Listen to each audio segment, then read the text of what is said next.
agradecer en primer lugar a todas las personas que estamos presentes acá. Yo, mi persona, vengo acá a la tumba de mi hermano, de mi papá, de mi sobrino. Como saben, estoy pasando mi cargo en Santísima Cruz de Villa Colcabamba con mucha fe. Amigos paisanos, quiero que me visiten. Mandan wasilla de Picasso, Cachcani, pero visita de Gamachi todos. Mi cunapa, toma de cunapa, todo. Por favor.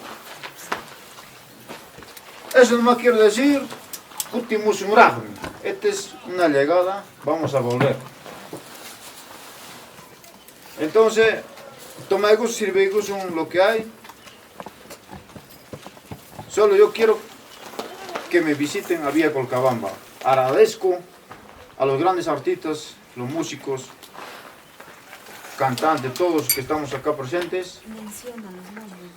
Bienvenidos a Lampa, a Villa Colcabamba.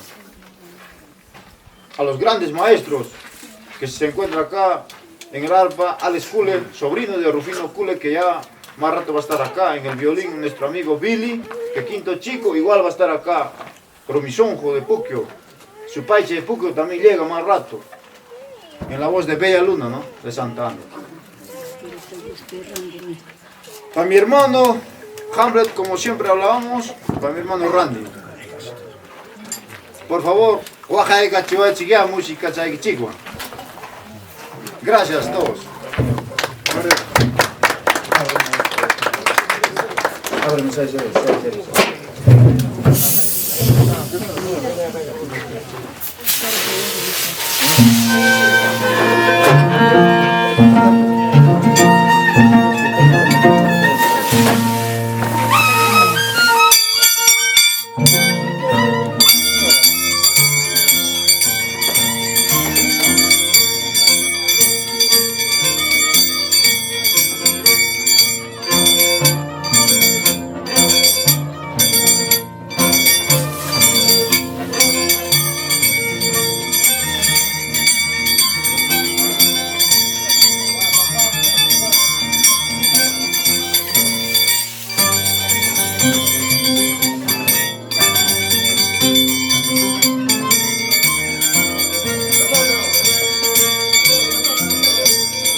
Celebratory.